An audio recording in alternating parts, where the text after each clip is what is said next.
Reiman, it's time to start the meditation. Not right now. I'm busy thinking. But don't you know you can include awareness of thinking in meditation? What? Okay, so, yes, it is shocking, but it's true. Thinking is something you can be aware of in meditation. It's not a problem for meditation. And when we learn the technique of mental noting today, we will do just that. So, today, when you think, when you notice that your mind is wandering, when you notice that you're thinking, you're just going to use a mental note to acknowledge the thinking. So you'll say in your head, thinking. And that helps tremendously to not get carried away with a thought. And we'll do more with mental noting, but I'll set that up in the instructions. So as promised, we'll be starting pretty promptly. So I'm going to get the timer set up here.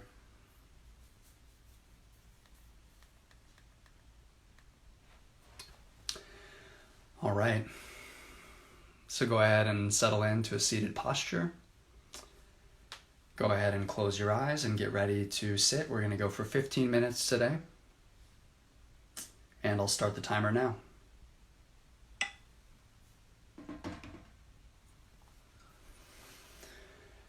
So to start out, closing your eyes, relaxing, settling into your body, inviting the jaw, the eyes, the neck, the shoulders to relax. Taking any deep breaths necessary to calm, to settle into yourself. And I'd like you to start by actually letting yourself think. Just let the mind do what it wants to do for a second. If it's thinking, let it think. And get curious about this thinking process. What is thinking? What is thought? It's sort of just this ephemeral, intangible thing floating around in the ether. Thoughts come, thoughts go, and yet somehow they cause a lot of problems. They can cause distress. And so it's curious why. You might think of thinking differently, but in meditation, we think about thinking as just another sense. So there's hearing, smelling, tasting, feeling, thinking. And thoughts can just come and go if we observe them as thoughts. The problem is we tend to identify with our thinking.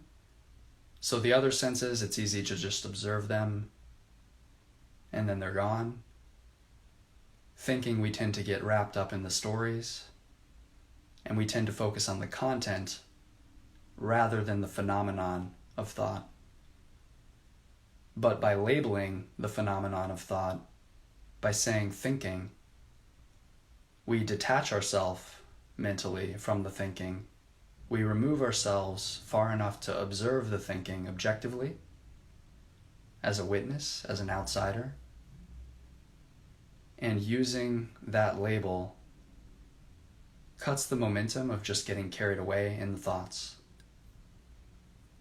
So, we're going to start today focusing on the breath, and I'll introduce the technique of mental noting as we go. So, as we have done the past few days, rest your attention on the area of the breath where you connect the most, where you can feel the sensations of the breath most strongly. So whether it's the inflow and outflow of air through the nostrils, the breath as a whole, the abdomen rising and falling, the chest expanding and contracting, identify where that is and rest your attention there.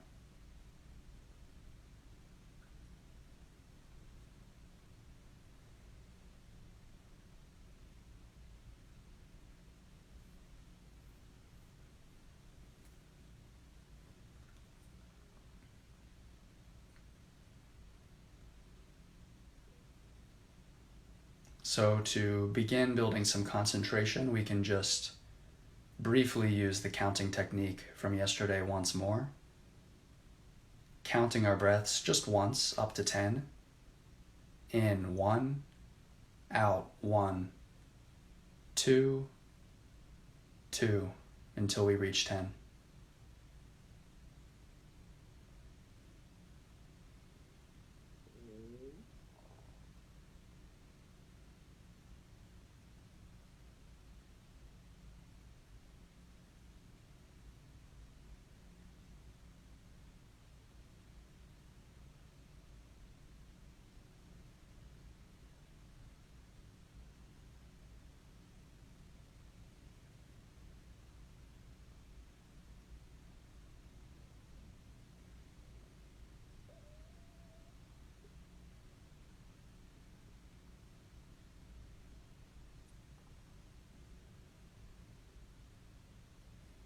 So, we're now going to replace the counting with mental notes. So similarly to the counting, our focus is still primarily on the breath. We're dropping our mental noting in the mind softly as a support to keep us with each breath as it comes.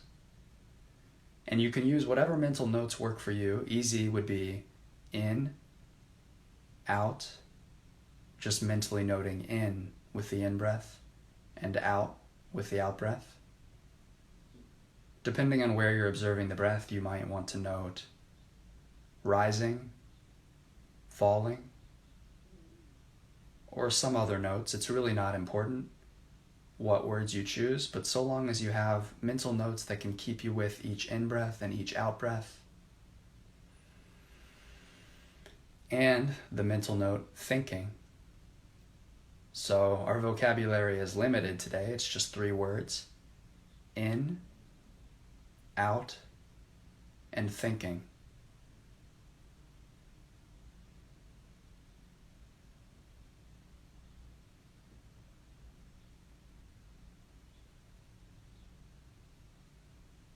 So we note in, we note out. If the mind is clear, if we're concentrated, we might have a rhythm with noting in and out. We might build up concentration, but the mind will wander as always, and as always, it's not a problem that it does. We just note, oh, thinking, and gently return the attention back to the breath. In, out, in, thinking, out, etc.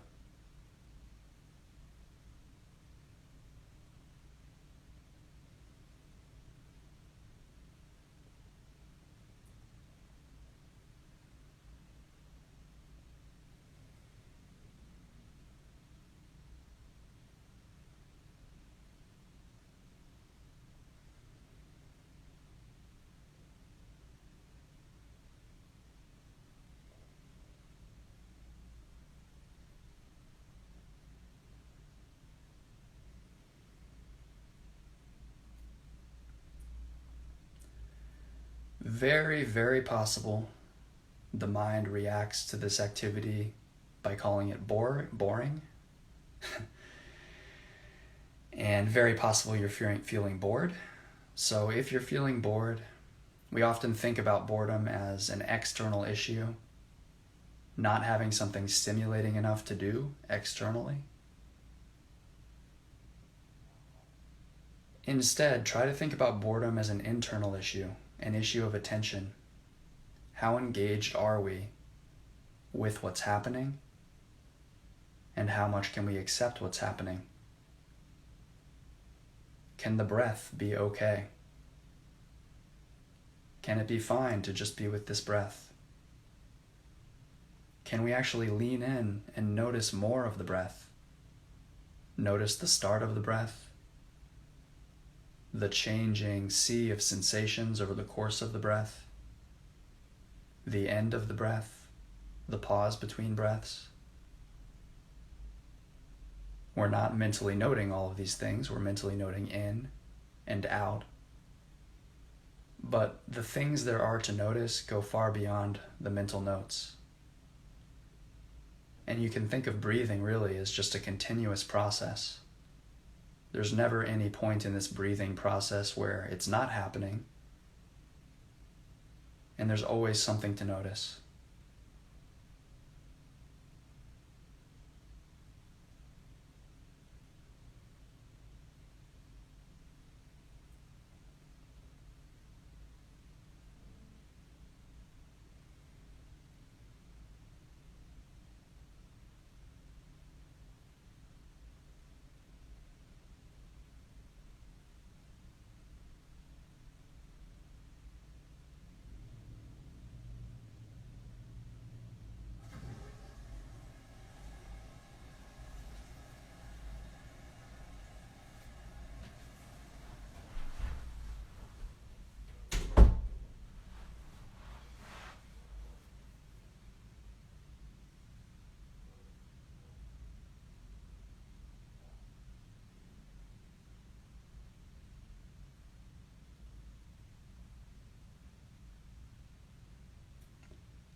So if your thinking is repeatedly going back to one type of thought, if you have a particular brand of thinking, maybe you're brooding and remembering a lot about something, or there's some planning that your mind keeps going back to,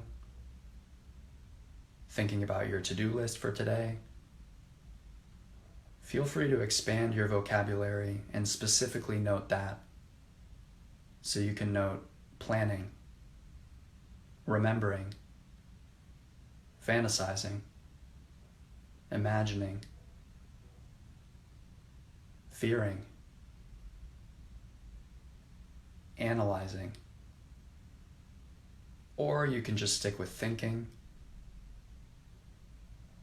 beginning to realize that thoughts are just this ephemeral phenomenon that comes and goes just like anything else we can observe.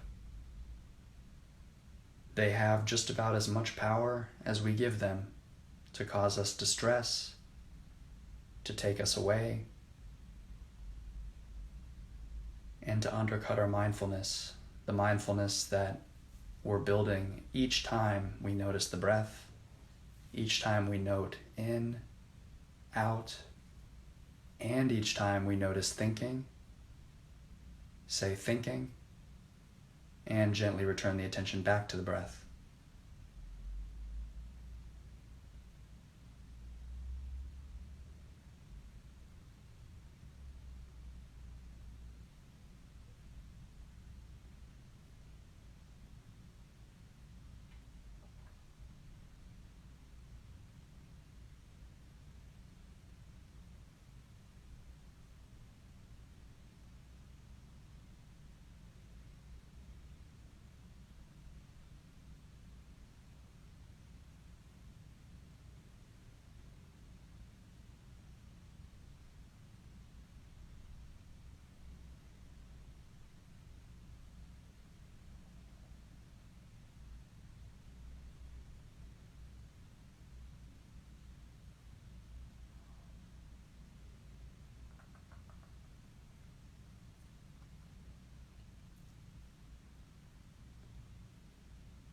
Often one of the biggest misconceptions that gets in our way with meditating is this idea that thinking is bad,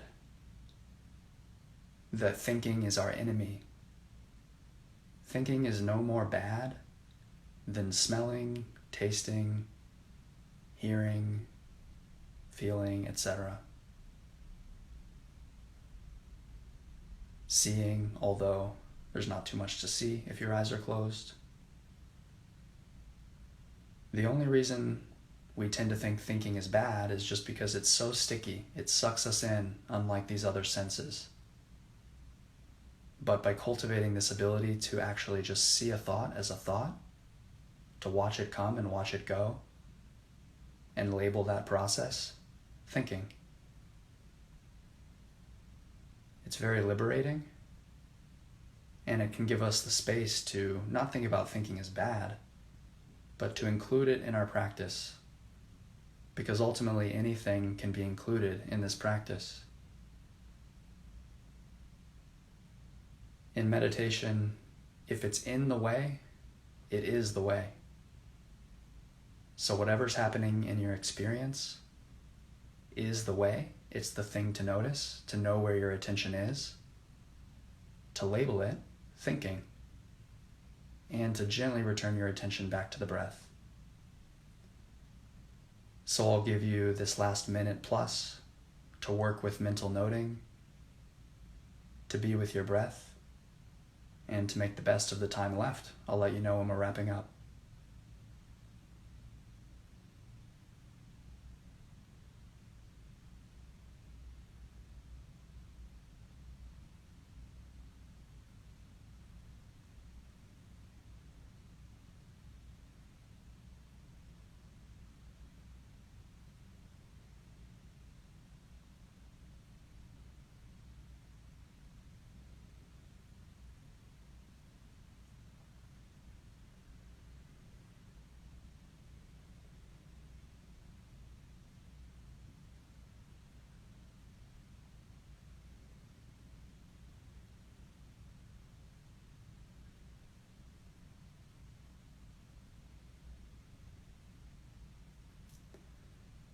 So as the meditation comes to a close, now's a good time to reconnect with your body, reconnect with yourself sitting in this room, and just sit and know that you're sitting.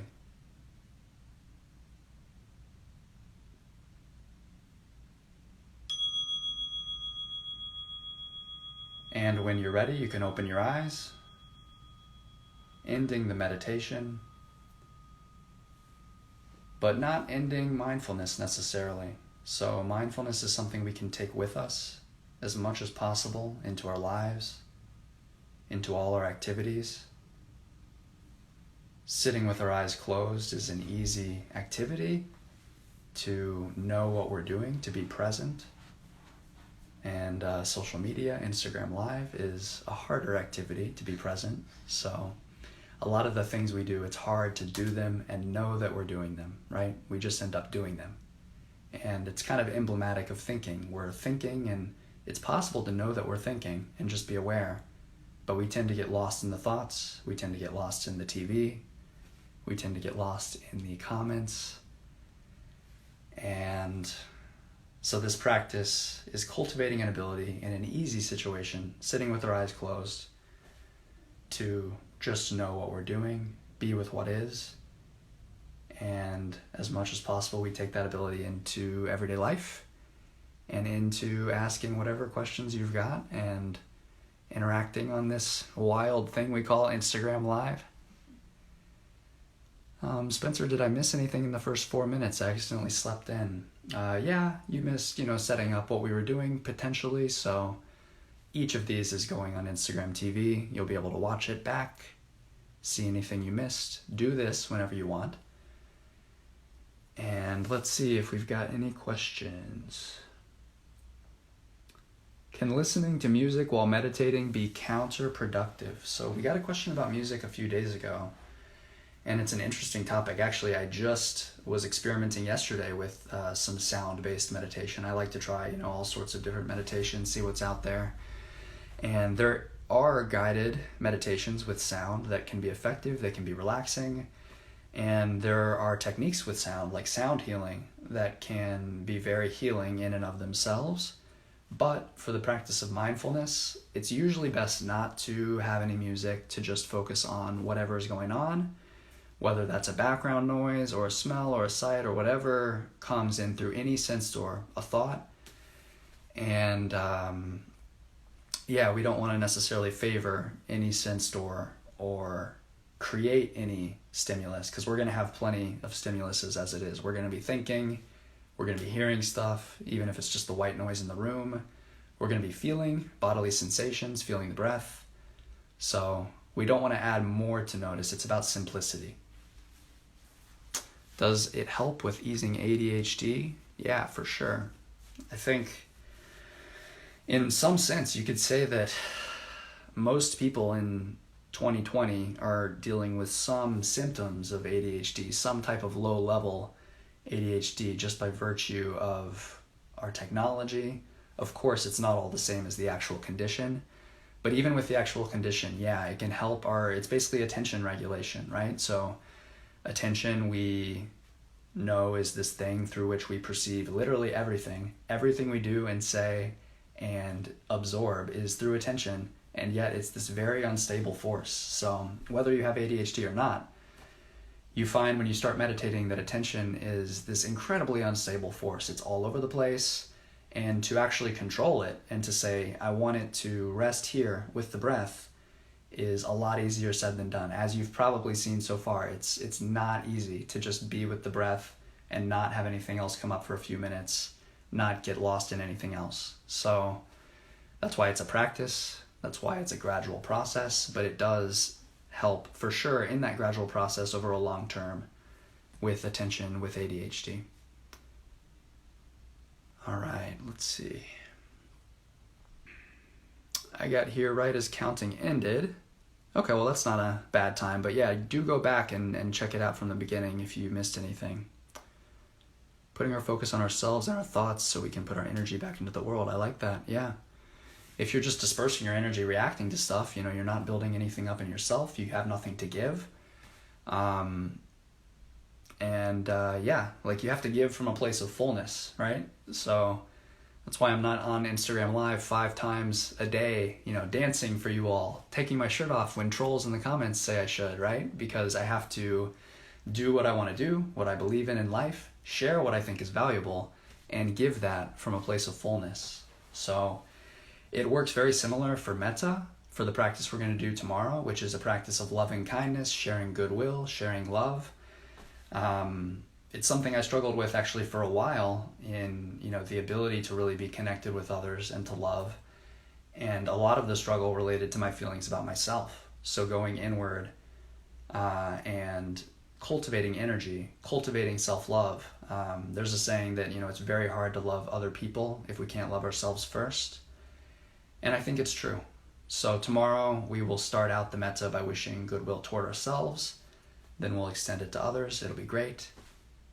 And I'm glad to hear it, Owen. I'm glad to hear you're feeling better. Every day is different, so, it might be a little what's your angle here? This? Yeah. It might be, progress, and then a dip. The mood and the mind can ebb and flow. But in the long term, this can bring so much calm, so much peace. And I'm excited for all of you who are with me, who are on day 3 of the 12-day meditative challenge. You're getting there. You're on board. It's actually pretty how much you have changed since Kagayan, but I think it's a good change. You were iconic, though, in Kagayan. Yeah, so maybe I'm not iconic now, or iconic in a different way. But, yeah, it's funny to look back on Kagayan. Kaylee and I, at one point watched it, and to see, that 21-year-old kid just dealing with the roller coaster of Survivor and reacting to stuff. I was like the epitome of how not to meditate in Kagayan, right? I was reacting to everything. I was taking my buff off my head and throwing it on the ground. So fun to watch, conducive to my happiness. Maybe not, but it was fun, part of the journey.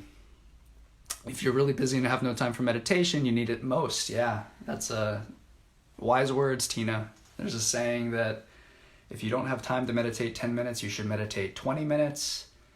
And don't feel pressure to do it all in one long sit, right? So I'm here giving you some increasingly longer meditations. It'll be 20 minutes tomorrow. But you can meditate for 5 minutes. You can use what you're learning here, the techniques, and you can do your own thing for even a minute. Even a minute can count.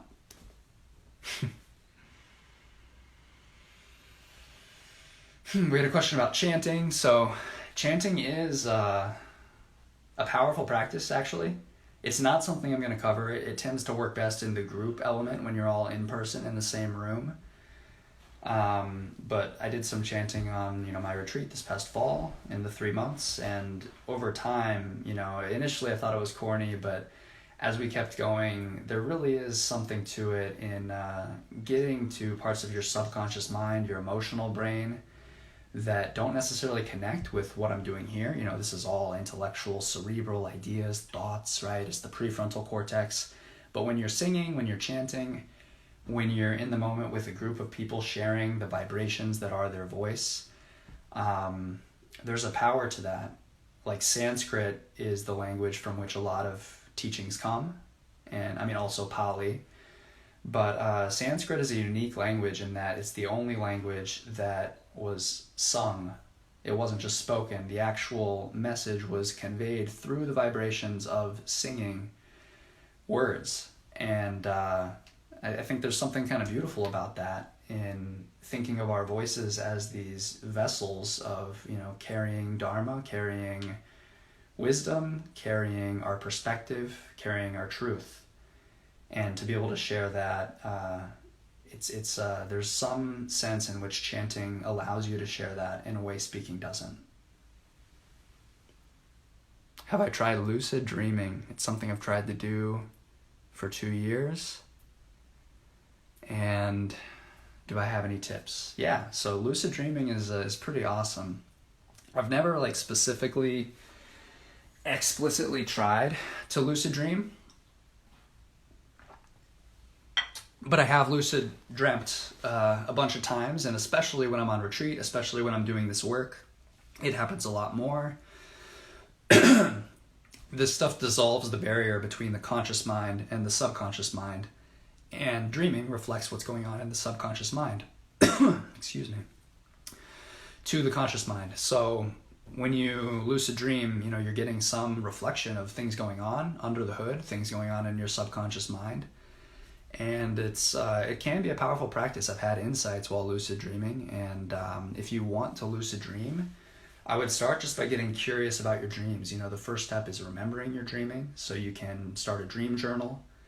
You can write your dreams and have an intention to pay attention to them. You can also, if you saw the movie Inception, you can write something on your hand that is a signal that you're not dreaming, and then get in the habit of checking it. And then your subconscious mind absorbs everything you do during the day.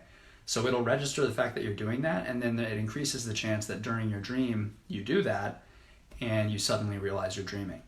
So that moment when you realize you're dreaming it can be scary. There have been many times where I just wake myself up out of fear, but if you can get used to it, if you can start to explore and get curious,